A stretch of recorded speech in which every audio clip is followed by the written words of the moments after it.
guys, welcome back to my channel. It's me, Fola. If this is your first time stopping by, you're welcome. And if you're a returning subscriber, thank you so much for stopping by again. Today, I've come to talk about some of the things that you should know. I find that these things are important, things that you should know if you want to come study in Canada. Either you're coming here to study in the university or at the college, and also in choosing the program that you would like to come study here. These things I believe should be put into consideration before making your decision to come study in Canada.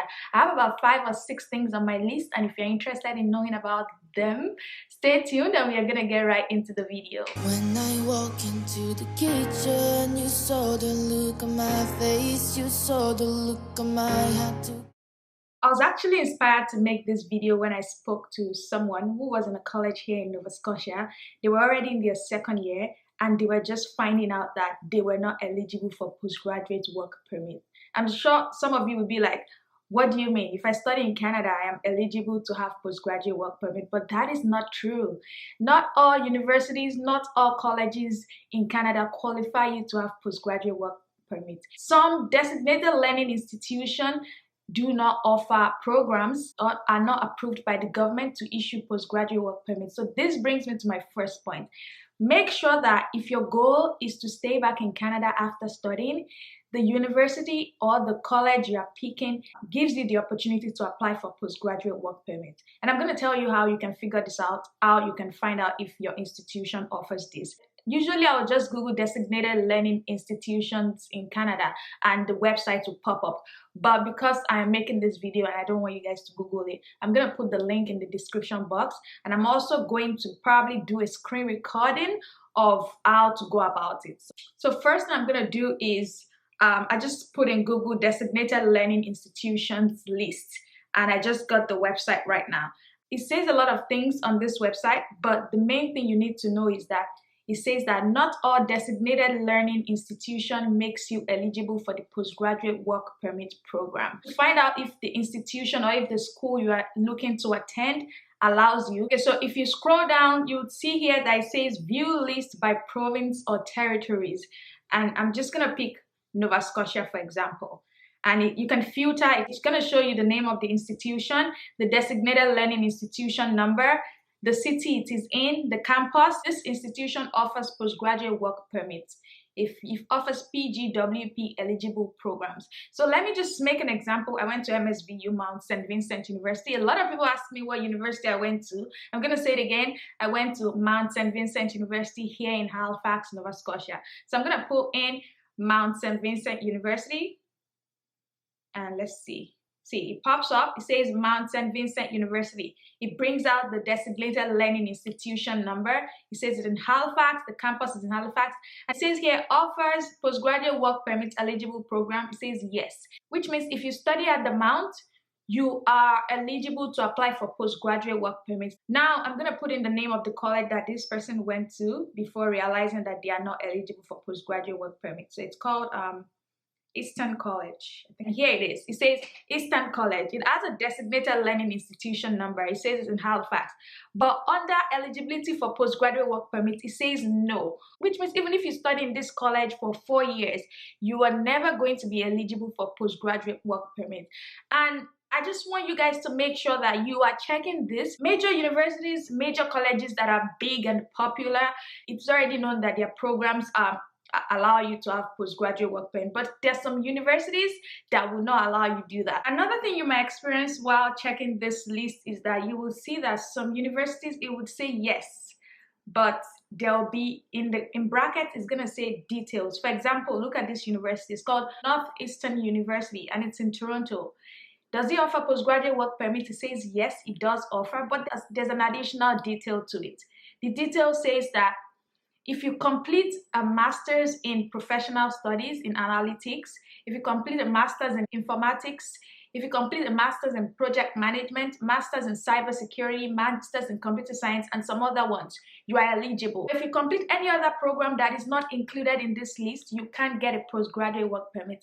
Which means if you didn't do your research before applying to these schools, applying to the program, getting your admission, coming into Canada, and hoping that you stay back, you would realize that you've just wasted money. It is very painful. This person that ended up finding out that the university they've been in for 2 years did not offer postgraduate work permits was so pained, they had to apply to another school that would offer them postgraduate work permits, which meant that the process of being a student and graduating school that was supposed to take 2 years will be taking another 4 years now, because they have to do another 2-year program to qualify for 3 years work permit. So make sure you pay attention to that. Make sure that the school, the institution you're picking and choosing offers postgraduate work permits. So that's my first point. My second point will be more useful to people who are going to apply for diploma courses or they are going to apply for certificate courses. I've realized that a lot of people apply for diploma courses or certificate programs without finding out if it's a postgraduate diploma or if it's a graduate diploma or it's an advanced diploma. For example, some people just go ahead and apply to programs that are lesser than a bachelor's degree. That's a regular diploma, a regular undergraduate diploma. And then their visa gets refused based on purpose of visit, because the visa officer will let them know that this program you're applying to is way below the current degree that you have. So if you're going to be applying for any diploma, any certificate program, make sure to check that it is a postgraduate diploma, a postgraduate certificate program, and not an undergraduate certificate program. It is very important for you to know that to avoid refusal. It's very easy to check. If you have a bachelor's already, in the requirements, they would let you know that you need a bachelor's degree to apply for this program. Once you check the requirements and it's saying only secondary education is needed, you need to know that that is not a postgraduate diploma. That is a diploma for people who are out of high school and do not want to do a bachelor's degree. And by applying to that program, you are actually telling the visa officer, yeah, I have a bachelor's degree, but I want to do something lower than a bachelor's degree. And that is not showing career progression at all. So make sure you are checking that the programs you are applying to, the diploma programs you are applying to, are postgraduate diploma programs, postgraduate certificate programs, so that you don't get refused, okay? My third point is that you need to know how much the tuition of the university you're going to is. There is nothing as disappointing as applying to a university, getting admission, and then getting your admission letter and saying that your 1-year tuition is $40,000 and your budget is probably $10,000 or $20,000. That is heartbreaking, because number one, you've wasted your application money. Number two, you've wasted your time. So make sure you go to the website and check the tuition of the university you're applying to. See, some universities don't tell you the exact amount it's gonna be, right? But you can still get an estimate based on how it is written on their website. Every university, I believe, will tell you, okay, this is the way we calculate our tuition, whether per course or per program, but all of that. Yes, so make sure tuition of the university you're applying to is within your budget. You also need to realize that coming to Canada to study is more than tuition itself. In a year, you can pay an additional $2,000 for extra things like student union, U-Pass, gym stuff, all of that, bus pass, everything like that. So it's more than just tuition. Make sure even if your tuition says it's $10,000, you're budgeting an additional maybe $2,000 or $1,000 on top of that, and then rounding it up as the entire money that you used to study for that year. So make sure you check the website. Don't get admission and then be surprised. It's gonna pain you. It will pain you, to be honest, because imagine getting admission and then you're hustling for money. Not like you don't have the money to pay for your tuition, but you didn't plan that it was going to be that expensive. So even if it's not on the website, reach out to them and ask them. Email these universities. They are always willing to respond. I've emailed universities a lot and they would always respond to you. They might not give you the exact information that you want, but they will give you an idea of how to find the information or an estimate of what it's gonna be. Make sure you confirm the tuition for that. Still basing it off tuition, you also need to know how the tuition is paid in the university. Is it paid per course? Is it paid per semester? Is it paid per year? For example, at MSVU, you pay per course. So if you're taking 3 courses in a semester, you pay for 3 courses. If you're taking 4 courses in a semester, you pay for 4. If you're taking 1, you pay for 1. But some universities, even if you're taking two courses, you pay a bulk amount for that semester. So they can say every semester is $6,000. Even if you're taking 1 course, you're still paying $6,000. If you're taking 4 courses, you're still paying $6,000. And some universities will say it's per year. this is how much you have to pay per year, $25,000 per year. They don't say, okay, pay $12,500 first, and in the second semester you can pay $12,500. They just expect you to pay $25,000 for that year, and whatever amount of course you want to take or programs you want to take, that's up to you. That amount covers the whole 1 year. So make sure you're finding out how this works. I really like the way MSVU does their own, because it makes sense. If you're coming in September and you're taking 3 courses, you only have to have the money for 3 courses at hand. You don't have to pay in full for the whole year. You have to only pay for that 3 courses that you're paying, which I find really nice, because then you can come in without having all of the $20,000 to pay for tuition. If it's only $5,000 you have at that point, you can come in, take 3 courses, take 4 courses, pay your $5,000, and then prepare for the next term, and then pay for the number of courses you're going to take the next term too. So that's another thing that I'd like you to put into consideration, so that you can know what to expect when you're going into the university. This one, you might not also see it on the website. You can always ask them via email. Before I even came to Canada, I emailed the graduate program department and I asked them how tuition is paid. I made sure to ask if it was per course or per term, and they sent me a link to the website where this information is stated. If you can't find it on their website, reach out to them. They'll probably send you a link to where it is on the website, or if there's no link, they'll just explain it to you. So that's another thing you should put in mind. This is probably number 4 or number 5. I've lost count, but the next thing you need to know is, how many years will it take me to finish this program? If you've been watching my channel, you know that I am always for you not doing a program that is less than 2 years. But there are some programs that allows you fast track it. Like my master's degree, you have to complete 10 courses if you're taking the MPR, but if you're taking the MA, you have to complete 9 courses, which is 8 courses plus 1 thesis. See, some people finish the MPR in 2 years. So you can do 3 in fall, 3 in winter, take your summer break, do another 3 in the next fall, and then 1 in winter. That is 10 courses, and you're doing it for 16 months, 2 years. But then you can also do 4 in fall, 4 in winter, 2 in summer, and then you're done in 12 months. So you need to know if there's a way to fast track your degree, if there's an option to do more courses that would fast track your degree. I'm not gonna lie, I don't think you should really fast track your degree, because why are you in a rush?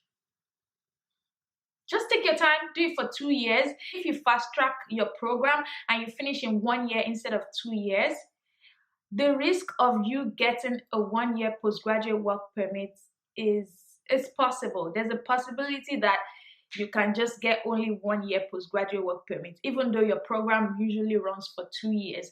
The website will tell you that if your program is for 2 years, you can fast track it, and there's that opportunity for you to still be seen as completing a 2-year degree. But really, I have heard of people who fast tracked and finished in 1 year and only got 1-year postgraduate work permit. It majorly depends on the visa officer that is handling your file. Not all of them really see it that way, right? So it's better to play safe.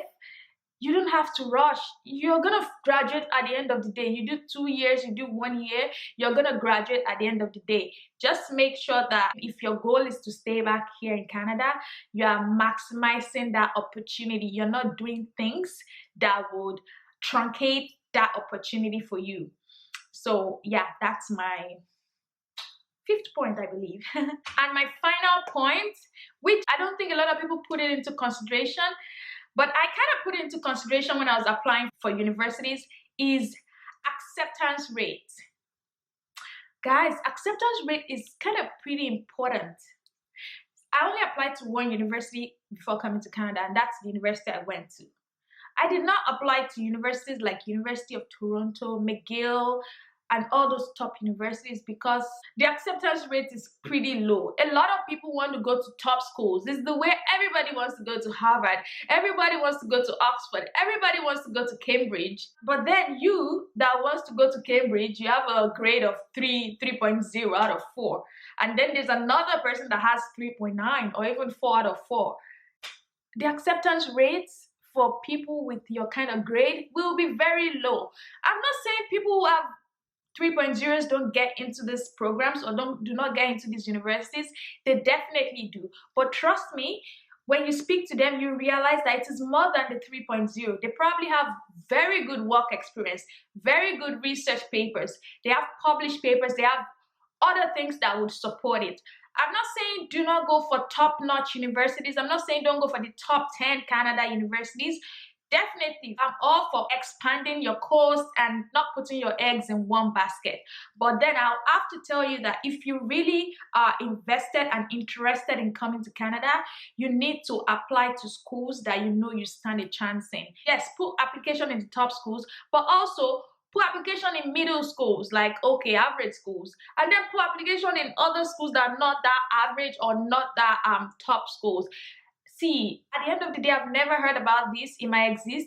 I've never heard anyone say, because I went to University of Toronto, I got that job over somebody that went to Dalhousie University. I haven't heard about it before. So it's up to you.